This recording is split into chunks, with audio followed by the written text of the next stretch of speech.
Bill Kirby, of course, has been the giant in the Chinese history. I personally benefit enormously from his advice, from his classes. I even serve as your TA for the rice paddies, but I cannot do certain things you can do so well, even today. So Bill Kirby was his publication list is too long. I basically cannot go over everything. So I only mentioned three things. I think you all will be eager to know. Bill Kirby is a professor of Chinese studies, T.M. Chang Professor of China Studies at Harvard University. He's a Spangler Family Professor at Harvard Business School for the field of business administration. He also is a faculty chair of Harvard Shanghai Center, then plays a central role in many organizations related to China and the world. For example, Schwarzman Scholars Program at Tsinghua, Bill Kirby plays instrumental role. Then Duke Kunsan, basically, literally, is Bill Kirby's brainchild. So if that child get killed someday, so we hold you responsible. Anyway, so Bill Kirby, he has published many things, as I mentioned. I only mentioned three. The first one is Germany and Republican China. So then, of course, he several years ago, he wrote a very, very powerful book with a very, very provocative title, Can China Lead? That's published. I don't know whether or not you're going to talk about today. That I guess you don't have time. Can China Lead? With a question mark, published in 2014.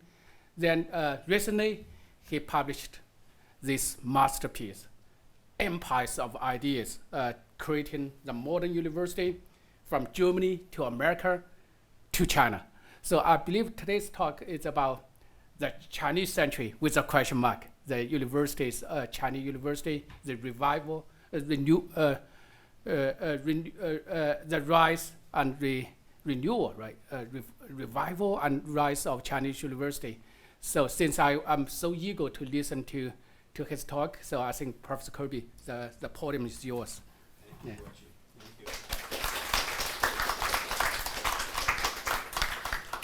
Thank you, Guoqi. Thank you, Guoqi, and thanks very much to our hosts here at the University of Hong Kong, and to Guoqi for the remarkable energy that has made this conference inevitable, because he is a force of nature, as those of you who are his colleagues will know. And there's nothing better about being a professor than to have students who outshine you and who go on to extraordinary careers, such as Guoqi has gone here. I'm going to talk about one area of modern Chinese history, which is the higher education and the rise of China in the world of higher education. But as a modern historian, and as Klaus knows from many decades of work together, I don't believe that there is such a thing as modern Chinese history simply to itself. Modern Chinese history is inevitably intertwined with international history. And there is almost nothing important or enduring in the history of China's 20th and 21st centuries without an international dimension. And that is absolutely true in the world of higher education. It's part of the story of the founding of this university in 1911, and it's part of the story of the rise of all of Chinese universities. I was the last 2 days at Zhongwen Daxue at CUHK for a conference sponsored by the Times Higher Education Group, giving out the Asian global rankings. So how do Asian universities rank in 2023? And it was remarkable. There were 500 people there from all over Asia trying to figure out how they claw up these rankings one way or another, and how do you play this crazy game. So Shanghai Daxue did very well, number 4 in Asia, but Tsinghua did even better, number 1 and Bedan number 2. But anyway, that's something. We'll get to rankings a little bit later. But this is a story really about universities in a global context. And to understand the global context, we have to go first to Europe, then to America, and then to China to look at the rise of the modern research university, of which the University of Hong Kong, of course, is one of the premier examples in the world. And so it's a story that starts here in Berlin. It's a story that starts in 1810 and not before. In 1810, when Prussia lost a war to Napoleon and lost a huge part of its territory and most of its universities, Frederick William III, the monarch, said something that I've never heard a political leader say since that time. He said, "We will replace with intellectual strength what we have lost in physical strength." Remarkable comment. Actually, he had very few options, perhaps, at the time. And he deputed this gentleman, Wilhelm von Humboldt, to create a Lehranstalt, a teaching institution, in the heart of the Prussian capital of Berlin, which had never had a university of any sort, certainly unknown for the world of culture, broadly speaking. And Humboldt and his colleagues, and many colleagues, not simply Humboldt, but I'll just, for sake of argument, make this. So he creates an institution that in many ways is fundamentally new. A university is not simply to pass on knowledge from one generation to another. It exists primarily to create knowledge. It is to create research. And the idea of a research university in 1810 is new. So is the idea that this research should be created in the unity of teaching and learning, and of faculty and students working together in seminars or in laboratories. It should be in an institution that has institutional autonomy, even though funded entirely by the state. It is an institution in which the professors will have Lehrfreiheit, the freedom to teach, and Lernfreiheit, the freedom to learn. And at the heart of it would be the philosophical faculty, what we would call in the United States the Faculty of Arts and Sciences, that faculty of which I was dean some years ago at Harvard. And he was very much against professional schools. He refused to start, or they refused to start professional schools until much later in time, because universities then had really been pre-professional training institutions and extraordinarily undistinguished in the comparative world of universities at that time. And the University of Berlin, here is its former library, right across from the opera and across from the main building. It becomes the model of all modern universities. Every one of our institutions is modeled in one way or another on this Humboldtian model and on the principles that I just outlined. You can find them anywhere where you find great universities.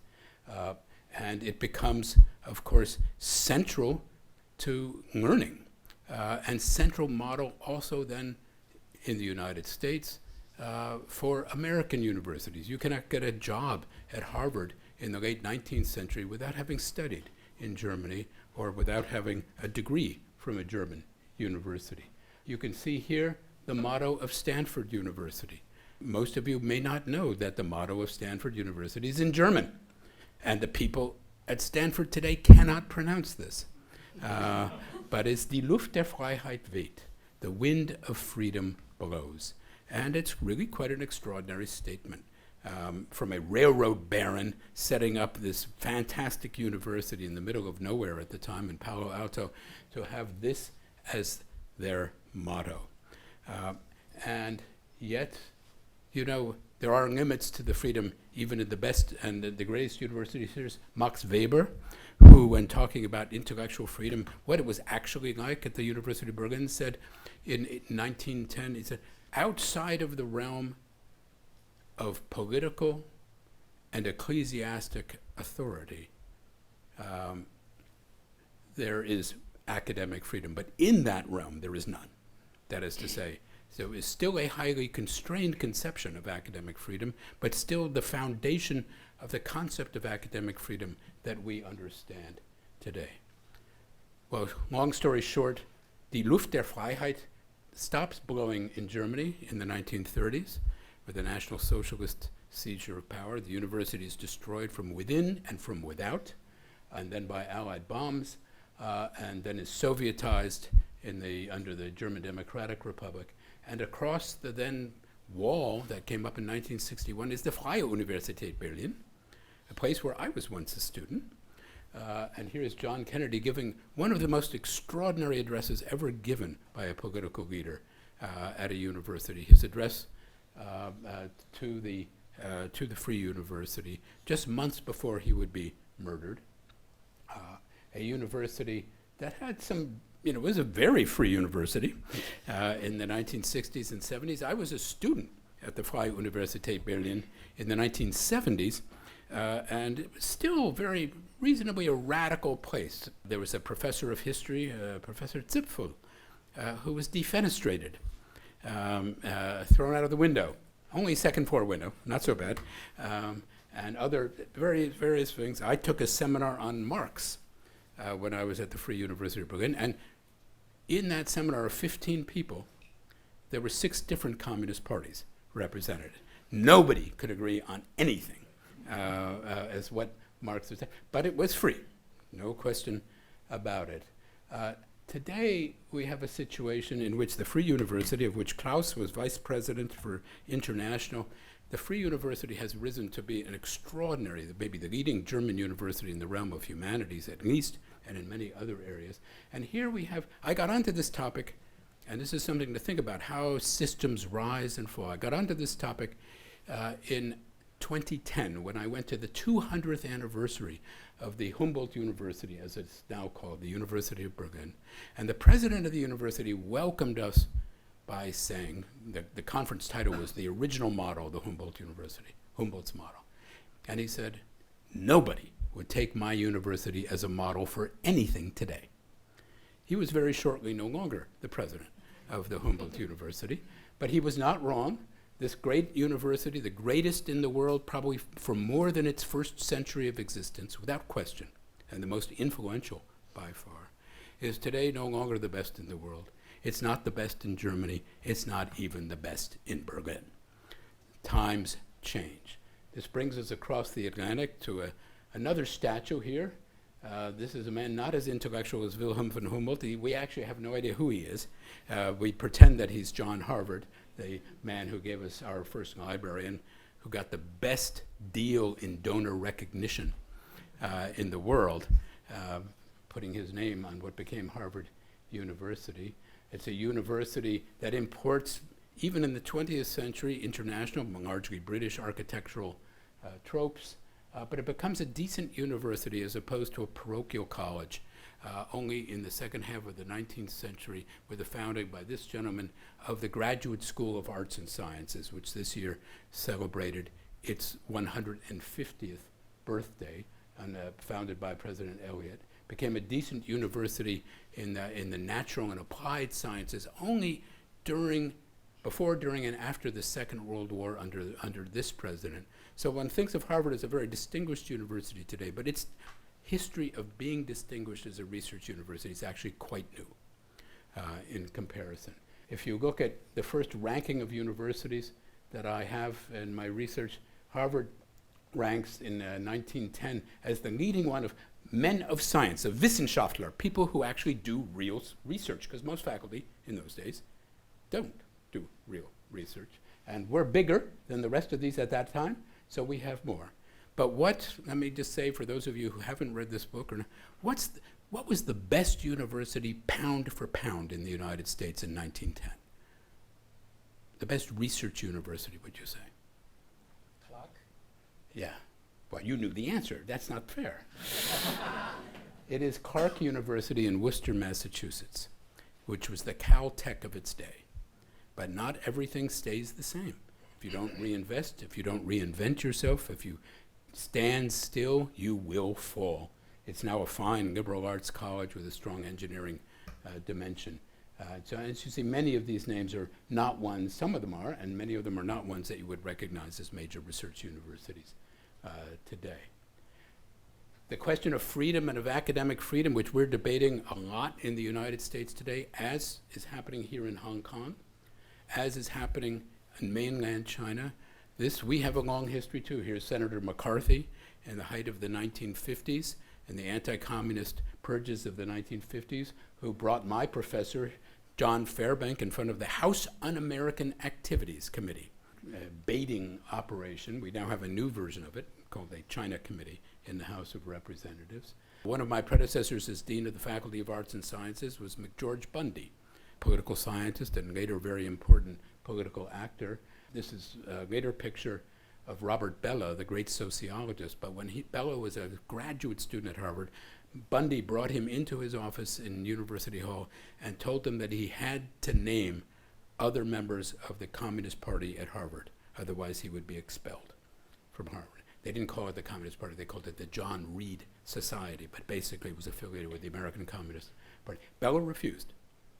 He went on to do a postdoc at McGill, came back later to the Harvard faculty, but then it took a career at this great university, which was much freer from political intrusion at that time than was Harvard. So this book is a series of case studies, and we've just gone through several of them, the two German universities, Harvard. Berkeley is perhaps the most important of the American case studies and the most important potential lesson for the future of Chinese universities. Berkeley is at the apex of what had been the greatest system of public higher education in the world, the University of California system, a university which I spent the fall semester at, a university in the moment, I have to say, in steep decline, and in a system in steep decline, largely because California, as rich as it is one of 44 out of 50 American states that is disinvesting in public higher education. And it is in public universities that 80% of American students study. It's a place that defined free speech on the American campus. And when one thinks about academic freedom, if there were unencumbered free speech at American universities, you would not have had a free speech movement at Berkeley as you did in the 1960s.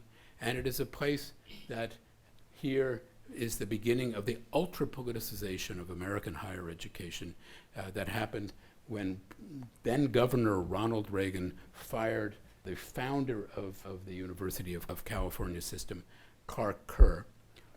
And as Kerr put it in his memoirs, he went out of his job just as he went into it, fired with enthusiasm. In any event, this is part of our political story here. It's also a part of the story of the bizarre American addiction to intercollegiate athletics, which at the moment is also bankrupting Berkeley, but that's a different and longer story. And it's a story of course, great academic accomplishments, but you can tell how universities rise and fall in terms of how they reward their faculty. You know, Berkeley used to give, you get a Nobel Prize, you get a building named after you. Or then later on you get a laboratory. Now you get a parking space.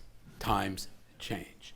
Another of my case studies, which is much more optimistic, is about, and this will lead us directly now into China, is Duke University. Here is James B. Duke smoking one of the 20 to 30 cigars that he smoked every day, a man who did more to addict Chinese and Americans to nicotine than any other human being. Very successful in that regard, made a ton of money, and donated a huge amount of it to this university in this beautiful neo-Gothic campus. But a university donated by him in the 1930s to look like a great university. And this is a story of how one can grow greatness over time as a university.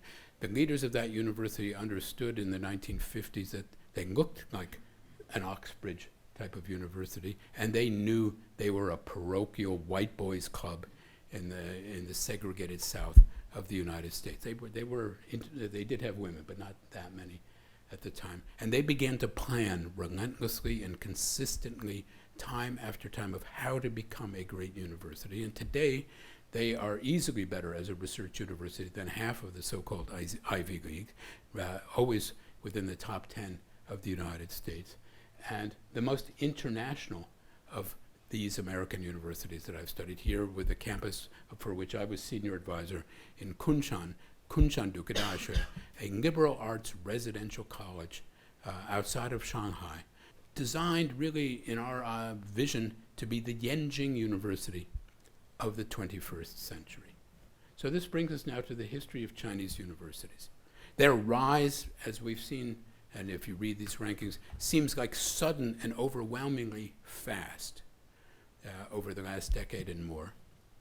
But as historians, we know nothing happens overnight, and the foundation of the greatness of Chinese universities is historical in origin. Here is Peking University, or as it was then, Yenjing University, its campus in 1926, and the same campus today. A university whose students have been causing trouble for governments almost since its founding. Here are the tiny number of students who nearly bring down the Chinese government on May 4th, 1919. And here's the man, German-educated Chancellor Tsai Ing-wen, a strong admirer of Humboldt, who believed that Beida students would have a 世界观的教育, an education with a world view, that they should be exposed to all points of view, appointing to his faculty great liberals like Hu Shi, as well as China's first Marxist academics like Li Dajiao, Chen Duxiu, and several others. A man who is as fine an exemplar of Humboldtian models as one can find anywhere in the world. Leipzig PhD in philosophy. First Minister of Education of the Republic of China. And the rise of Chinese universities is based from the kind of small origins, really from the beginning of the first university in 1893 to today, but 133 or more years, 130 years of development. Here is what had been at the time Guoqi Xu, National Central University, established by Chiang Kai-shek to be the national university in 1930. It's now Dongnan Daxue, the campus, but this was a campus to be modeled on the University of Bergen, and that's why you have a Brandenburg Gate to welcome you into it. And then, of course, there's Tsinghua University, founded in the exact same year as the University of Hong Kong. Tsinghua University founded as a prep school to send Chinese away to the United States in order to get a further education, founded with returned American Boxer indemnity money, and with extraordinary faculty, a number of whom had been Boxer indemnity students. So here's Jiang Tingfu, who through the Boxer indemnity grant had gone to Oberlin College as an undergraduate and then on to Columbia as a PhD student, returned to become chairman of the history department at Tsinghua University, a great historian. His work on the history of modern China's international relations is still, I think, the best work written on the 19th and early 20th century of that period. But the reason I show him is that the influence of Chinese universities is very large at this moment in time. It's a small but demanding and excellent system of higher education. Jiang Tingfu was the teacher of my teacher, John Fairbank, Fei Zhengqing Jiaoshou, who learned his Chinese history at Tsinghua University during the 1930s. And Jiang Tingfu would go on to a distinguished diplomatic career for the Republic of China. So here's Tsinghua University in its origins, modeled on the University of Illinois at Urbana-Champaign. Why not? It's a beautiful campus. It was the university, the president of Urbana-Champaign that convinced the American President Roosevelt to remit these Boxer indemnity funds. So you have a beautiful Midwestern campus. And a simple point here is that the intellectual and architectural origins of every Chinese university, every major Chinese university, are international in origin. Here is the iconic president of Tsinghua University in the 1930s and 40s, Meiqi, and beyond, in fact, a man who defended academic freedom against the Kuomintang, not only before the war with Japan, but in particular as the leader of Xinan Lianda, of Xinan Southwestern United University during the Second World War, protected the idea of a liberal arts education even at the moment, and particularly because it was a moment of China's greatest national danger. And it was during his tenure that these characters were written. They're already inscribed in another plaque at Tsinghua about what are the values of our university. And the values are this, one should have a 独立之精神,自由之思想, a spirit independent and a mind unfettered, written in commemoration to a colleague who had committed suicide in political protest in 1927. And these are characters that every serious scholar at Tsinghua University knows today. Of course, times change. In the 1950s and 60s, Tsinghua University looks a little bit less like Urbana-Champaign and a little bit more like Moscow State. And, you know, even structures like this, you know, look okay today compared to some other structures, but nevertheless.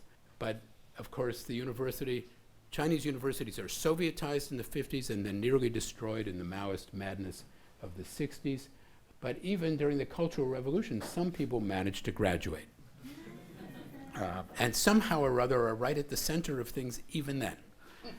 I don't know how this happens, because to be a Tsinghua student in this period of time, you're supposed to be a Gongnongbing student, right? So a worker, peasant, soldier. And even though Mr. Xi is neither a worker, peasant, or soldier, there he is. It's a remarkable accomplishment. But here is today in this project, as Guoqi mentioned, of which I was very close advisor, working very, very closely with the American philanthropist Steve Schwartzman and the extraordinary president of Tsinghua University at the time, Chen Jining, who is now party secretary of Shanghai. And I hope to see him next week in Shanghai. But here we have a university. The point of showing this is showing you the ambition of Chinese universities today in a global setting. Tsinghua University, founded to send Chinese away, now welcomes the best and the brightest of the world for this graduate program in global affairs. And the idea and the kind of, you know, the ambition is difficult to overstate. They want you to understand that your students here at HKU, they should not want to have a Rhodes Scholarship. Why would you apply for a Rhodes Scholarship, after all?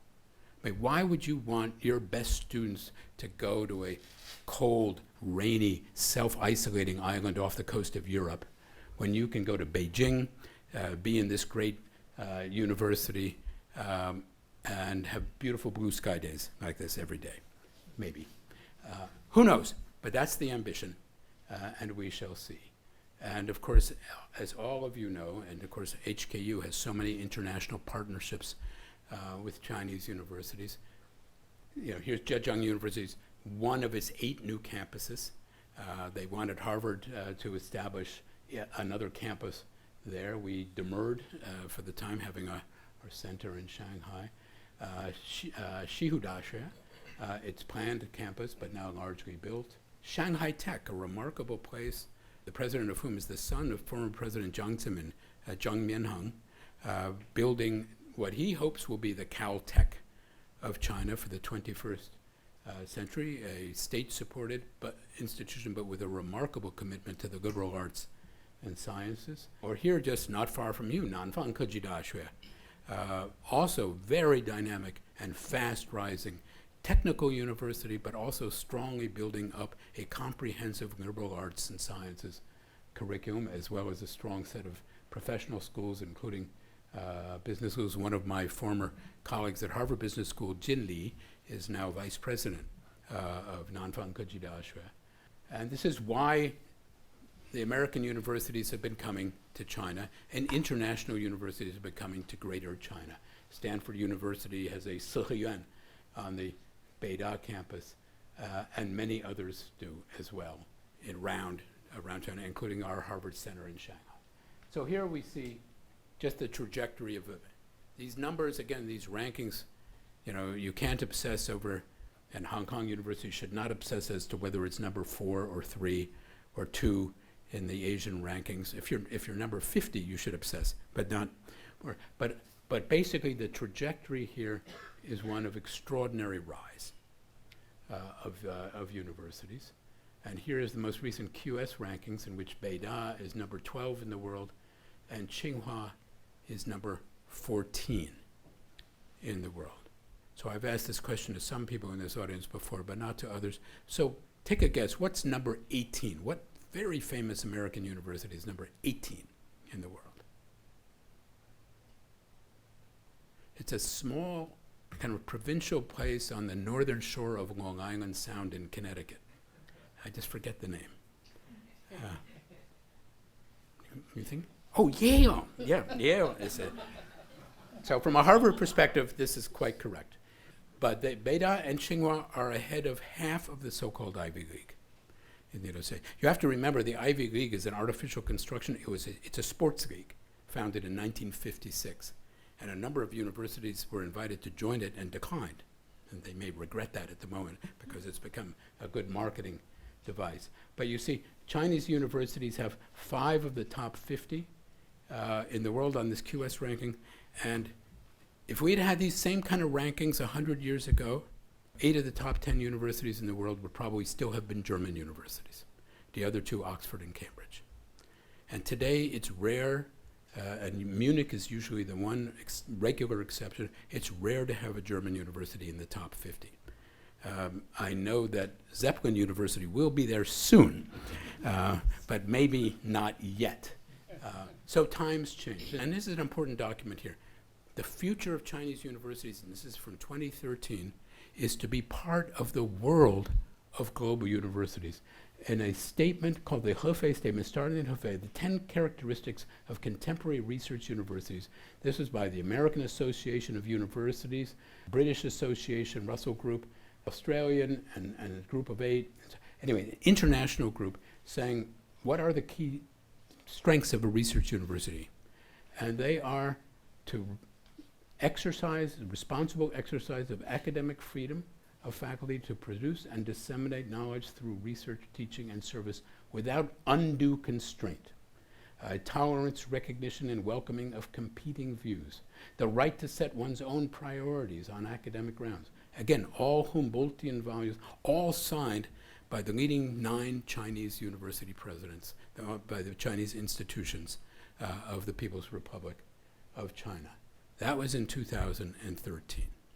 Given all of this, you have to then ask, as I always ask my students, given all this, how is it possible that China not lead the world of universities in the 21st century, given the history of the 20th and early 21st century? And this is, of course, one reason.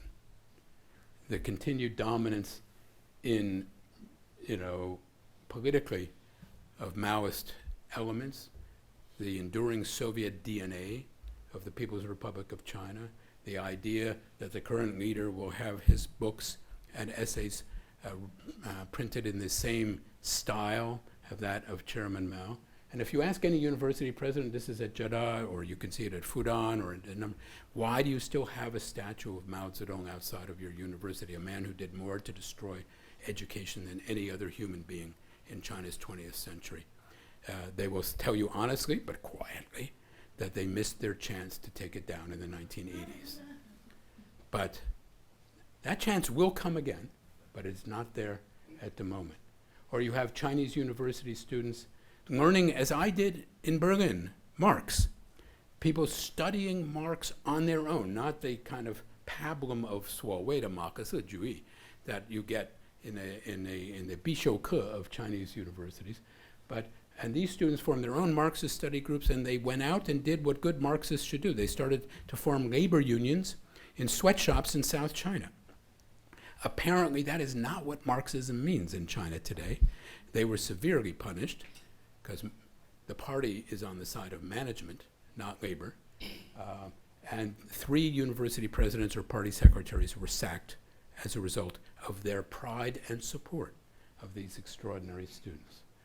Or here at Tsinghua University, this remarkably articulate scholar, Xu Jiangrun, a virulent critic of President Xi, is going with his colleague Guoqi Xu to present flowers to that monument to Wang Guowei of 独立之精神自由之思想, but only to find that it is under reconstruction at the time, or under renovation. This is not a good sign for the future of Chinese universities. And this is not a good sign for the future, I dare say, of the great universities here in Hong Kong. The last chapter of my book is about this university. It's a chapter that, when I planned this book, was a chapter about how this great university, this was to be a chapter about the greatest university in the research university in the world of Greater China that was not under the Chinese Communist Party.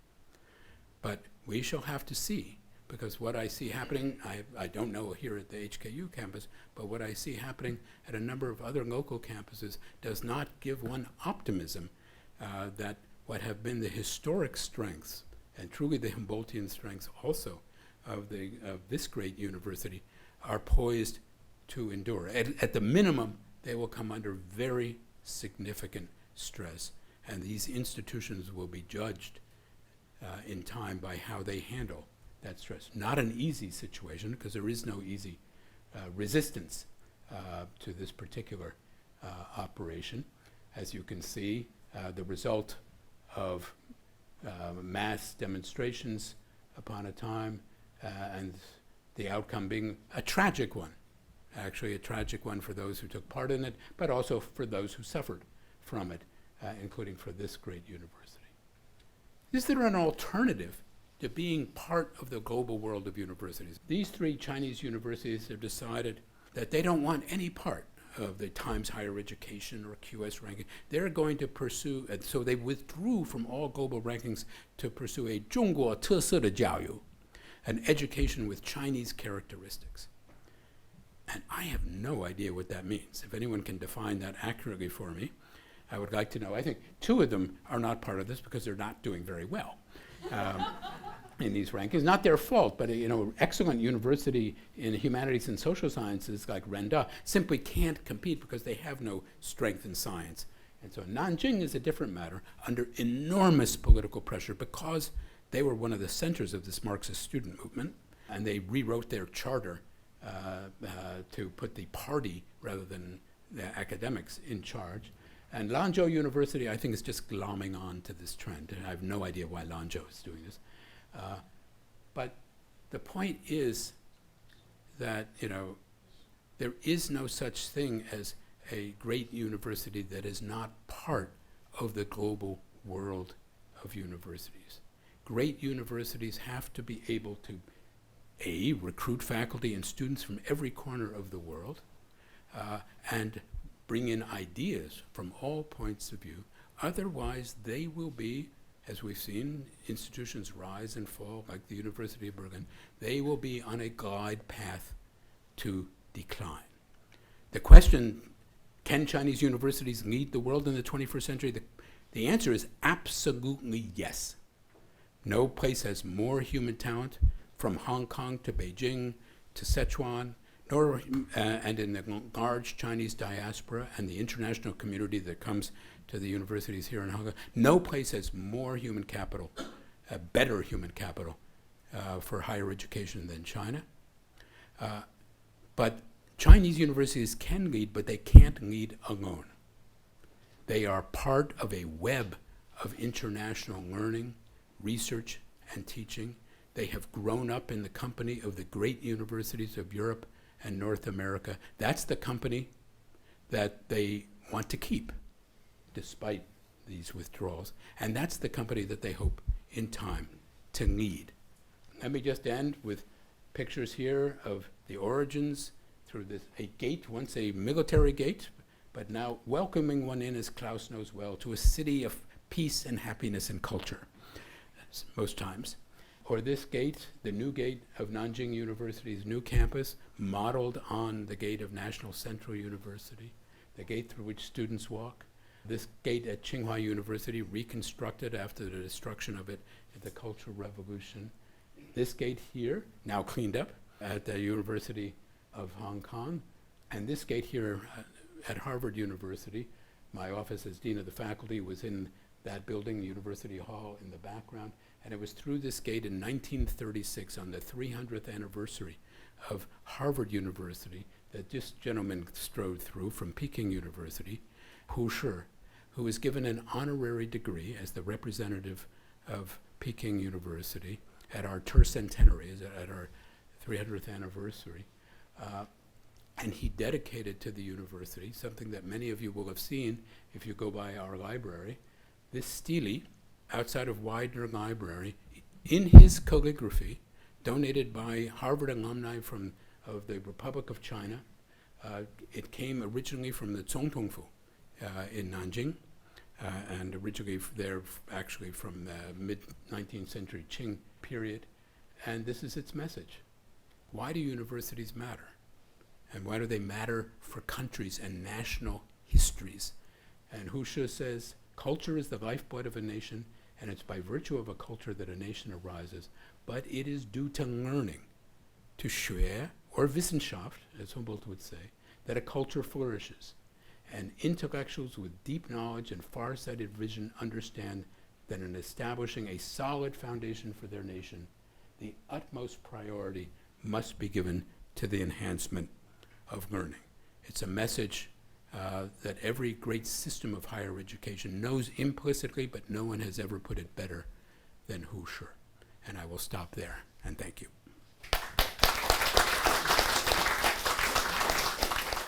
I don't think I'm biased to say, even including Klaus, including you, Bill Kirby is the only person in the world is able or qualified to write this book, because I think I intentionally left certain crucial information out when I introduced him. He was the most powerful dean in the world, as a dean of FAS, Faculty of Arts and Science, that's been excluded all the professional schools. Everybody was under your control, including his salary. I remember. The football team, too. Yeah, including football team, exactly. The Harvard ethnic program belonged to FAS, right?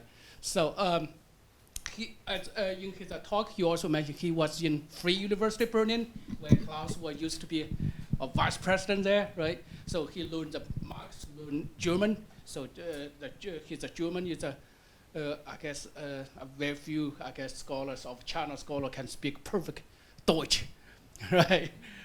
So also by training, he was a China scholar, historian. So for example, from the university from Germany to US to China, Bill Kirby covered everything, right? As a dean of Harvard, as a close personal advisor to Duke University, to also basically you have all the years from like Tsinghua University, or maybe the parent of Harvard student, right, might have years to you. So the point I try to make here, so this is a wonderful book to learn. Kirby is the only person can write it today, because he know the universities in Germany, in US, in Asia, including this university. One thing I think some of you might know, Bill Kirby used to be a very powerful three-man committee member to write a report about Hong Kong U governance.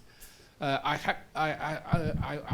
still angry they did not accept all your recommendations. If they did, might be we could lead, right, in the world. But anyway, so I mentioned the Duke Kunshan University. I mentioned basically Tsinghua Schwarzman program. That's very powerful. That's a future leading, right? But one thing, let me basically put my head as a so-called transnational history back, because you mentioned Stanford, you mentioned Duke, but both universities, by the way, benefit from Chinese blood money or the health, right? Mr. Stanford literally made fortune from Chinese railway workers. Yeah, as you mentioned, James Duke basically got every Chinese man or woman maybe addicted to nicotine, right? Then of course, established Duke University.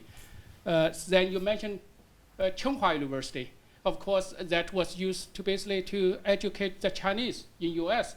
But the first president of Tsinghua College was not the university yet. I always argued this university has a longer history than Tsinghua, because when Tsinghua was founded, was founded in 1911, that's not university.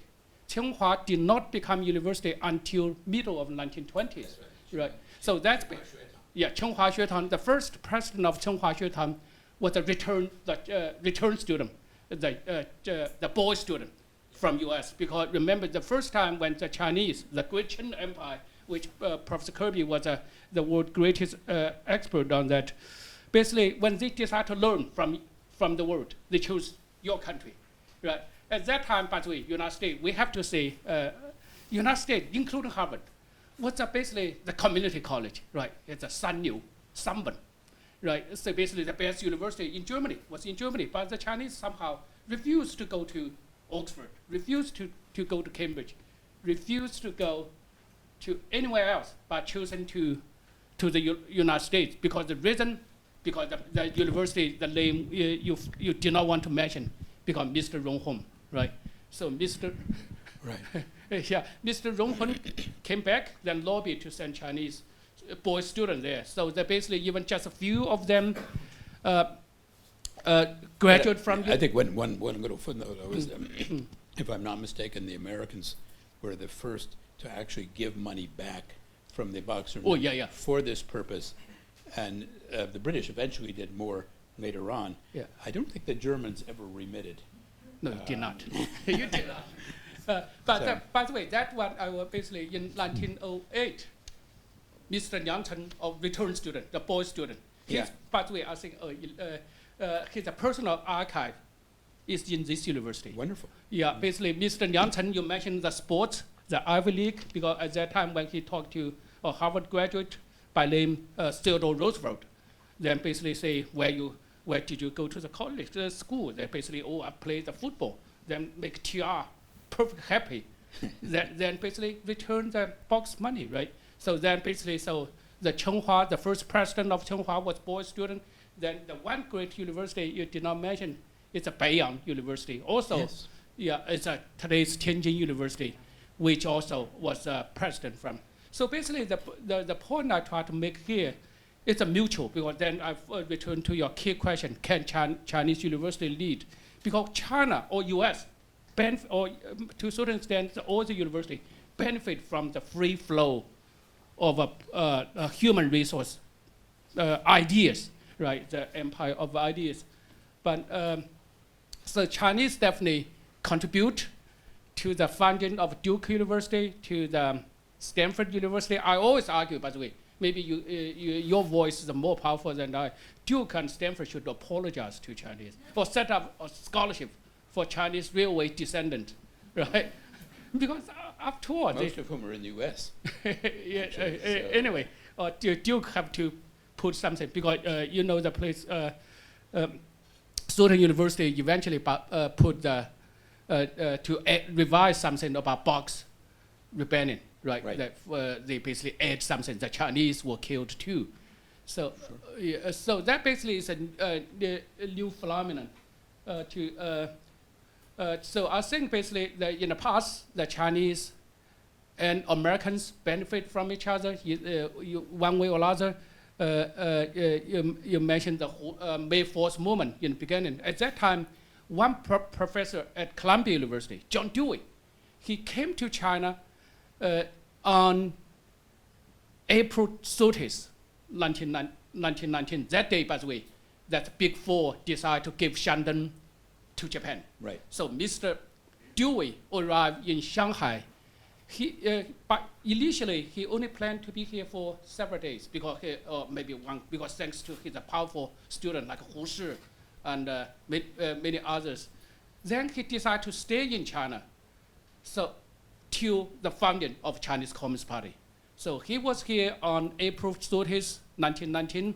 Did not leave China until end late July of 1921. That means after the founding of Chinese Communist Party. So Mr. Hu. So you're saying that he is responsible for the May 4th movement and the founding of the Communist Party?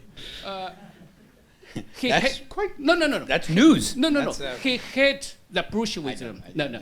But the problem, the point I try to make here, just say make the Chinese the information flow, because Dewey, by the way, he gave 500 at least 500 public lectures in China for more than 2 years. The future Chairman Mao benefit from, at least he attended one of his lectures, but he opened the bookstore in Changsha, because Dewey's lectures in China was the bestsellers. So he profit from that. So the point I try to make here, Dewey did not speak Chinese, unlike Professor Kirby, he speaks perfect Chinese here. So he relied on Hu Shi and others to translate his lecture notes into Chinese. So one point I try to make, Hu Shi and others used John Dewey to sell their own ideas, then claim that's American philosopher's idea, right? Then basically even today when the publishers, we have several publishers here, try to publish that John Dewey's collected works, the 500 lectures he gave in China, of course, was translated back into English. That's I always argue. Many ideas was not John Dewey's. It's Chinese ideas. So we don't have the original English. No, it's left. He did not have. He just have a sort of. Also, by the way, John Dewey is a terrible speaker. But that's not my opinion, because FBI was chasing him because suspect he's just like you mentioned in McCarthyism, suspect he was pro-Bolshevism. So that's taken him, say this guy was not good, perfect speaker. But when everywhere he went in China, about 500 lectures, it's packed. Yep. Largely because John Hushi and others, they speak eloquently on behalf of John Dewey. So anyway. You know, at the old campus of Zhongyang Dashi, there's a gymnasium where Dewey spoke, and there's a plaque about the lectures there, and I'm sure that's true all over China, that you can find such things. Oh yeah, but I guess I don't want to take too much time. I only just should wrap up immediately, then leave the floor to you, because Professor Kirby mentioned Hushi. Hushi, of course, in 1936, Harvard gave him an honorary degree. But in 1935, this university gave him the first honorary degree. All right. Yeah. Good. See, we judge him even earlier than Harvard, of course, 1936. We are never a first mover. Yeah. So because, of course, at that time, HKU would like really try to, first of all, either to woo him to be here, to revitalize our China programs, then to recommend somebody. So eventually he recommended Shu Jisan. Shu Jisan unfortunately died very young. So then Chen Yinque came here. So Chen Yinque accepted our offer as a permanent professor. Unfortunately, then in 1941, this university ceased to exist under occupation. So Mr. Chen Yinque had to flee because he was starving. So let's talk about the universities. That's really the free flow of ideas, of human capital, everything. But now return to your key message. Can Chinese university lead? You mentioned, I remember, say China cannot lead alone. Because I remember when I read your book, Can China Lead, in 2014.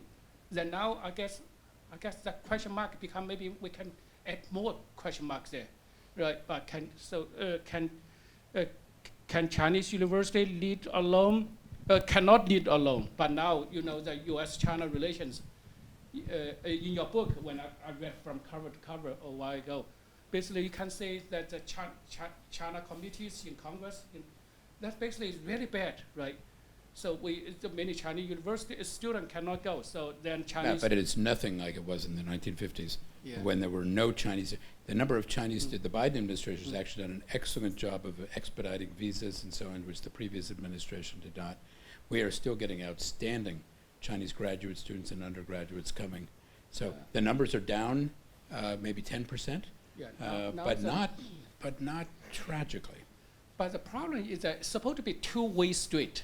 So now, according to recent data from American Embassy in Beijing, we have in the United States, you still have about less than 300,000 Chinese students now. It used to be 1/3 of all international students. Now guess how many students, American students in China? 350. 352. 52, so maybe. Two more. Okay, so that too is. So again, I hope your optimism is. That's in part from zero COVID, though. Yes, but still now it's a very difficult. Very difficult. Yeah, because for example, the Confucian Institute was over. Well, we are starting. Just so you know, part of my mission for being out here on this trip is to restart Harvard's academic partnerships in the world of Greater China. We now have some 30 to 40 undergraduates who have just arrived in Shanghai to pursue internships in Chinese companies and NGOs. We're starting a summer school with Fudan University next summer in Shanghai. We have a new language program in Taipei. We're not So you will not go back to Beijing Language University? Never? Well, no, that was a decision made way before COVID or before Yeah, any of that's these things for purely pedagogical reasons. Yeah, let me stop here. So open the floor to Q&A. I guess many of you have a lot of questions to ask Professor Kirby. So please keep your questions short, right? Okay, and if people could, just so everyone gets to know each Should other. we give this German guy first? Yeah, Klaus. Yeah, you first. Okay, Klaus. Oh, thank you. Thanks, Bill. That was terrific. I have two questions. So I follow up on what you were just discussing, the transnational dimension. It's obviously that we have discussions not only in the United States but also in Germany about whether we should maintain cooperation with Chinese universities. And actually, it's quite severe.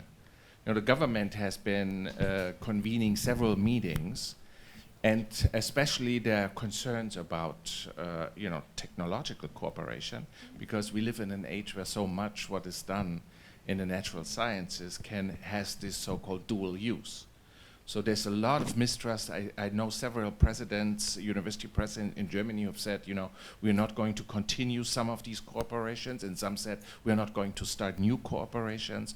So sort of what you said, what makes the modern university this international dimension, it seems to me that we are entering a different era where this is seen as dangerous. So I would be curious to see, to get your input. And the second question is, so when we compared China and the United States, we basically have two different systems. So the United States disinvests public education, but the rise of the universities are private institutions. And in China, we can argue we have perhaps the most successful public university system. But obviously, these two systems, private-public, do have advantages and disadvantages. And I don't refer to political control, but simply, can the government, really be a good, let's say, manager of the university system? Because in Germany, we see that the government actually impact on public higher education is not always good. It makes it slow. It makes it very bureaucratic. It invests in very different things. So I would also be curious to get your opinion on that. Thank you. Yeah. So the first question is, I think, one very central one. There are pressures, and they're bizarre pressures, by people who are trying to read the political tea leaves on both sides of the Pacific, in China and the United States. So bureaucrats being afraid to make a mistake, and so it used to be you could just walk onto the Tsinghua campus, nobody would ever stop you. I'm going there in a couple of weeks.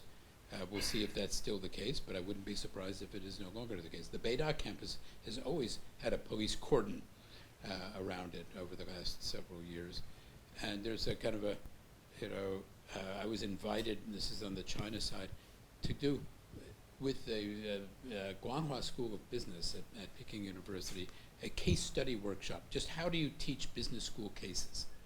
Nothing political to this whatsoever. And then they canceled it because they were told that the Ministry of Education, if 3 or more foreigners are coming, you have to have permission a month in advance, which is insane, of course.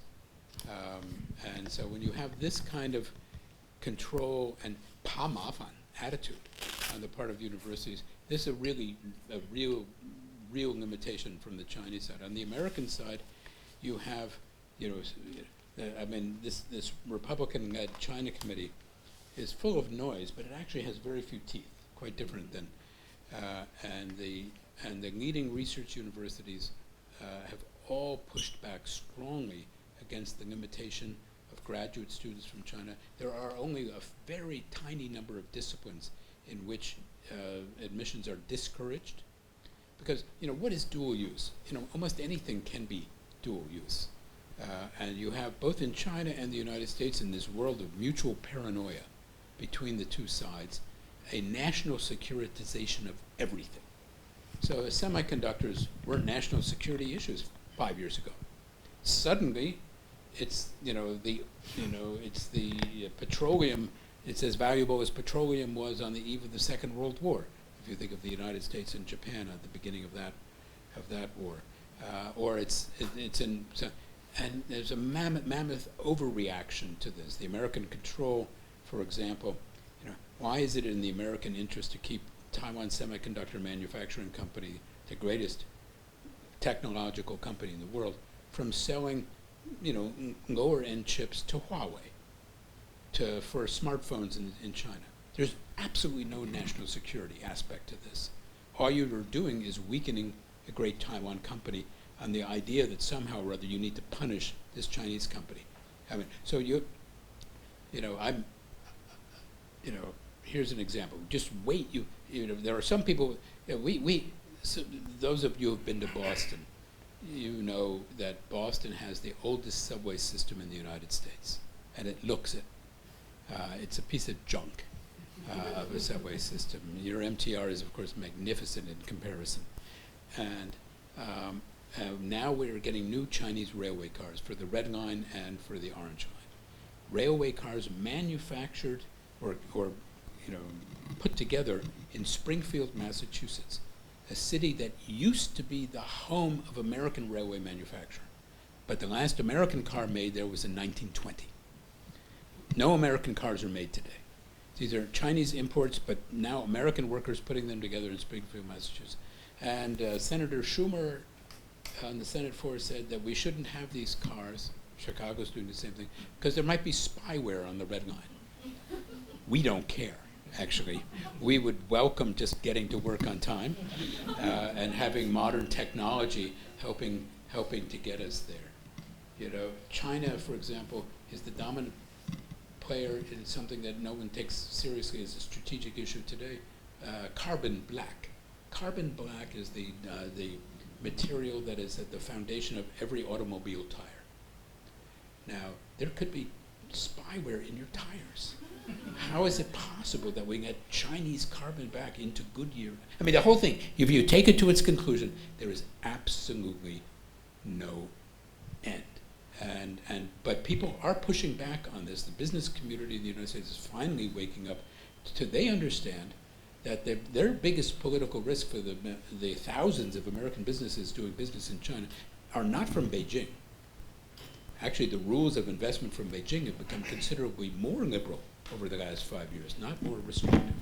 Though the biggest political risk comes from Washington, and you don't know where the next set of regulations is going to come.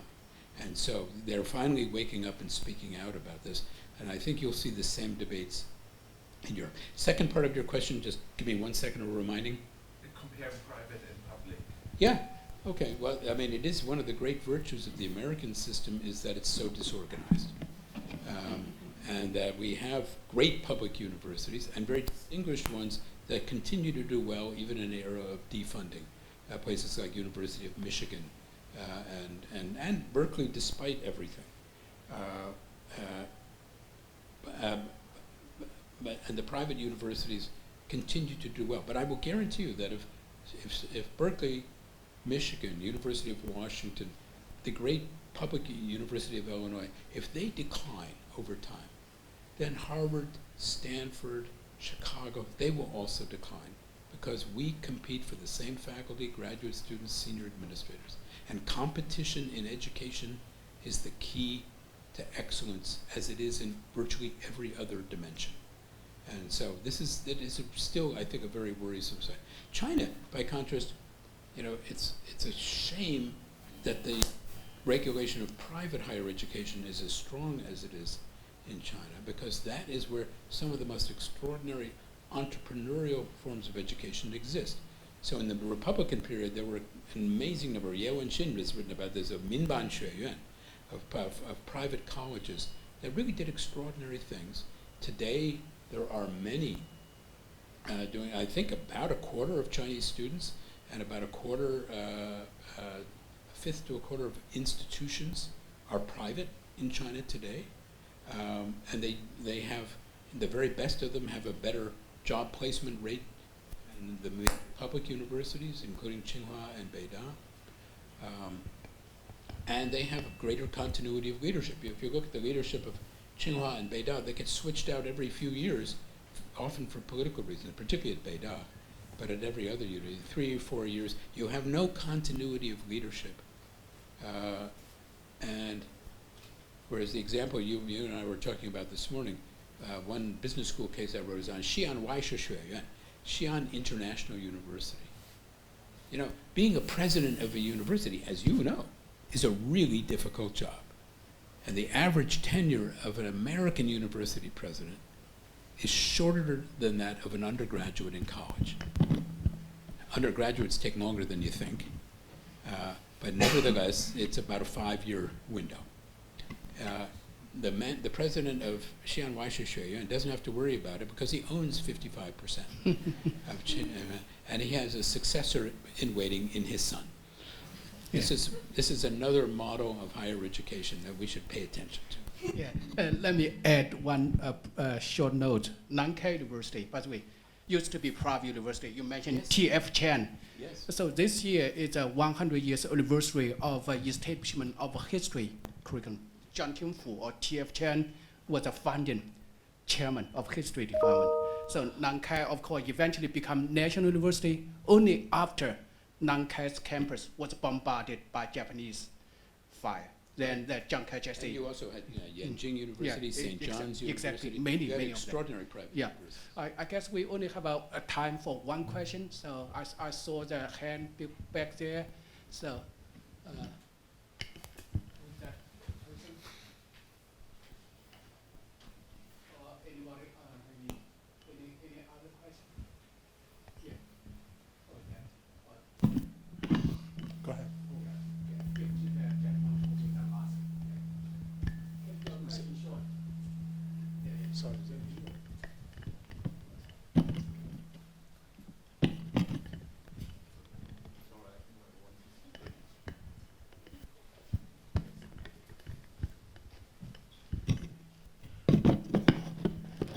Good morning, everyone. Good morning, Professor Kirby. I would like to ask you a question. The title is so interesting. I see that you picked Germany, you picked America and China. My question is, why not UK? Why not India? First question. Second question is about, as a writer, how long it takes you from the idea conception all the way down to publish this particular good book. Thank you. Thank you very much. The reason I chose these, and the idea here is that leadership in education is actually central to concepts of national power.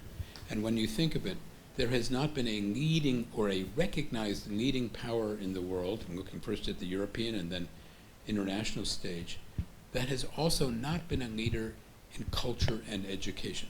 Think of 18th century France, and not of its universities, but generally as a cultural and educational pace setter of both Europe and indeed North America. Think of 19th century Germany and Britain, leaders in education, but also as rising global powers. Think of the great Qing Empire in the 18th century, a center of learning and a center of culture whose influence wafted all across East Asia.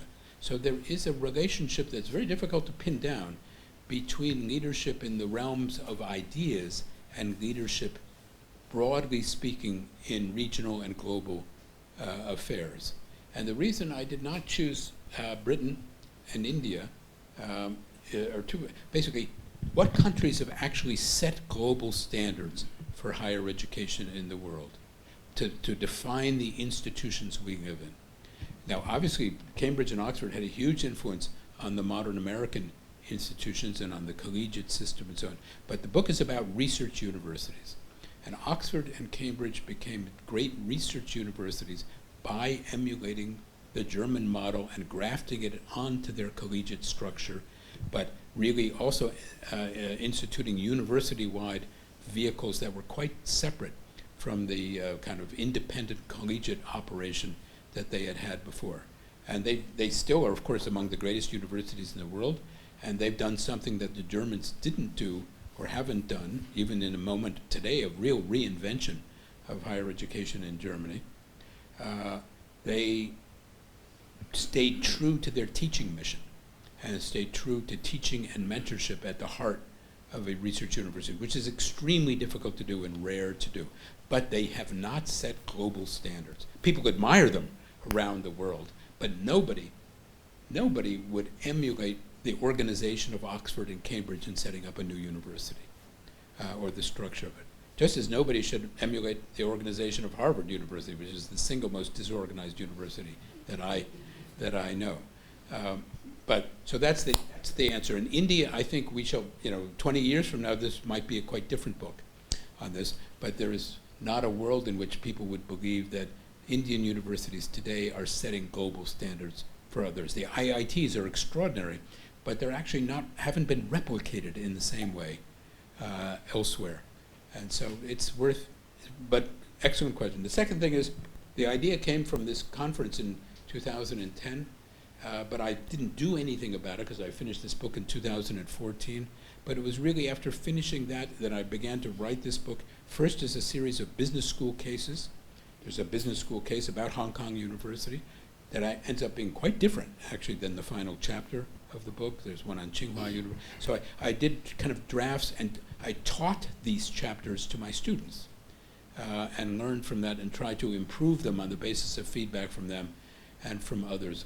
But I would say it's, from 2015 to 22 is the core area, and the real writing actually in 20 and 21.